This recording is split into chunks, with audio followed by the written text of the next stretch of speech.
নুরুল ইসলাম ফারুকী হুজুরকে হত্যা করার পরও আসামিদেরকে গ্রেফতার করা হয় নাই। মাননীয় প্রধানমন্ত্রী, আপনাকে আমরা জানিয়ে দিতে চাই, আমরা আপনাকে ভোট দিয়ে ক্ষমতার মস্তদে বসিয়েছি। আপনি ভুলে গেলে চলবে না, বাংলাদেশের 70% মানুষ কোন না কোন ওই আল্লাহর দরবারের সাথে সম্পৃক্ত।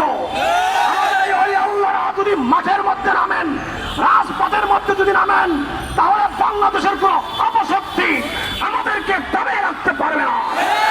আমার ভাইরা, যতক্ষণ পর্যন্ত আমার ভাই মাওলানা রইসুদ্দিনের হত্যার বিচার না হবে, যতক্ষণ পর্যন্ত আমরা ন্যায় বিচার না পাবো, আমাদের দুর্বার আন্দোলন চলতে থাকবে। আমার ভাইয়েরা, আপনারা দেখেছেন বাংলাদেশের মধ্যে শতাধিকের উপরে আল্লাহর ওলিদের মাজারের মধ্যে হামলা হয়েছে। আমরা এখনো পর্যন্ত কোন আসামিদেরকে গ্রেফতার করতে দেখি নাই।